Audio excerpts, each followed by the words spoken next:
Assalamualaikum warahmatullahi wabarakatuh. Pada kesempatan kali ini saya akan mengurus tentang bab pengurusan jenazah, materi kelas 11 Pendidikan Agama Islam dan Budi Pekerti. Mengawali bab tentang pengurusan jenazah, kita akan berbicara terlebih dahulu tentang kematian. Kematian adalah sesuatu yang pasti, yang mana kita tidak bisa menghindar dari kematian.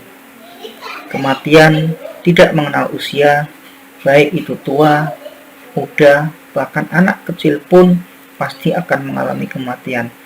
Hanya saja kematian yang seperti apa dan kapan waktunya itu menjadi rahasia Allah. Nah, dalam mengurus jenazah, maka hukumnya adalah fardu kifayah. Artinya, sebuah kewajiban yang dibebankan secara kolektif terhadap umat Islam.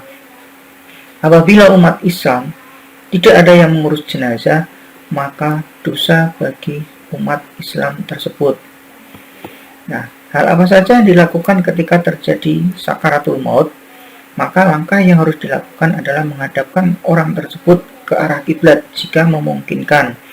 Kemudian membaca surat Yasin dengan suara yang keras, agak keras, dan membaca surah Ar-Ra'd dengan suara yang lirih dengan tujuan untuk memudahkan keluarnya roh dari tubuh orang tersebut. Kemudian yang ketiga adalah mentalkin, membimbing dengan mengucapkan kalimat tahlil di telinga, sebagaimana yang disabdakan oleh Rasul bahwasanya barang siapa yang mengucapkan kalimat tahlil la ilaha illallah di akhir hidupnya, maka ia akan masuk ke dalam surga. Yang keempat yaitu memberi minum bila membutuhkan.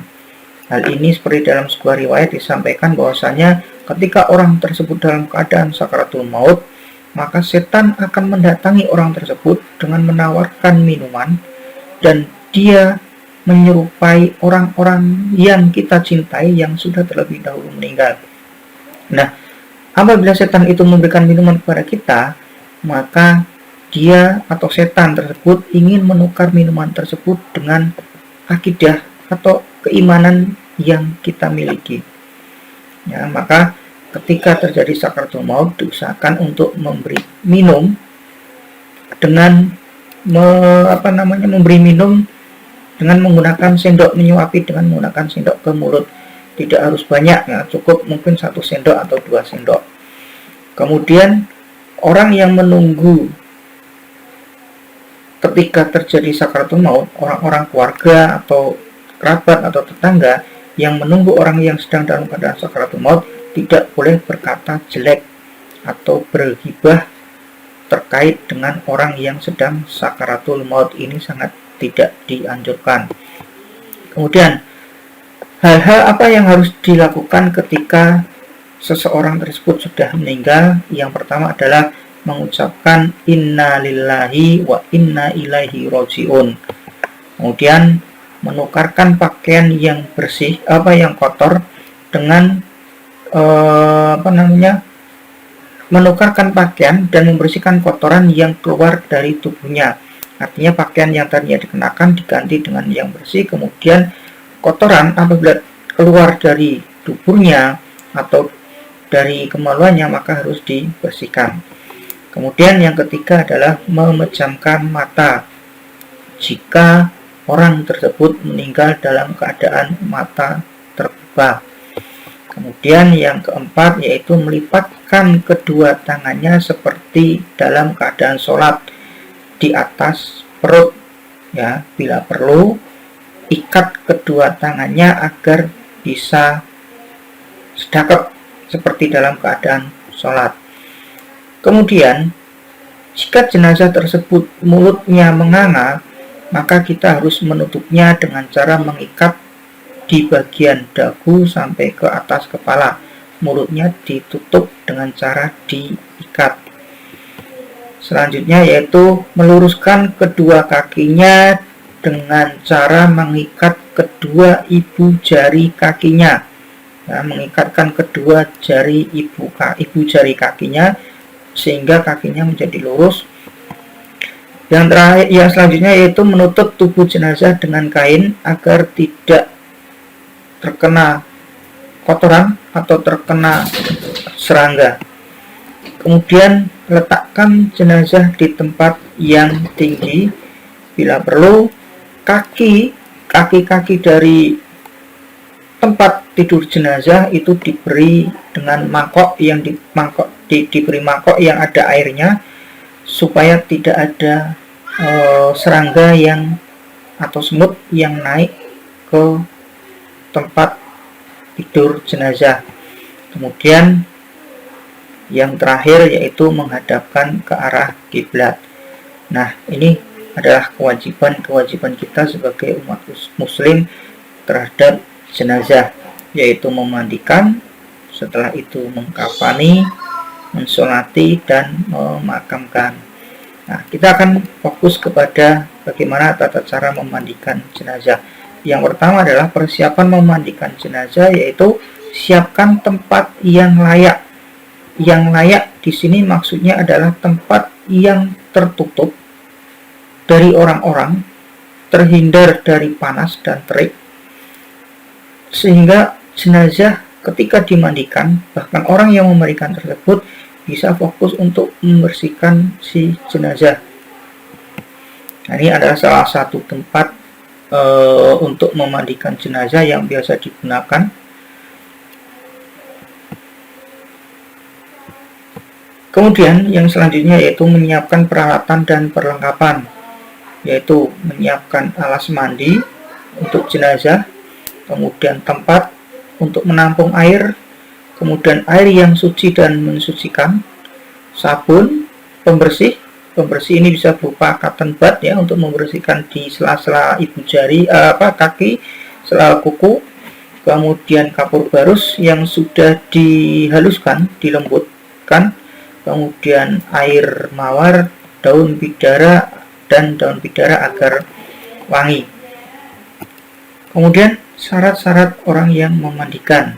Nah, syarat orang yang memandikan jenazah yang pertama adalah jika jenazah tersebut laki-laki, maka yang memandikan adalah laki-laki atau orang yang diberi wasiat, baik itu bapak, kakek, dan muhrim dari pihak laki-laki, termasuk istrinya pun boleh untuk memandikan suaminya.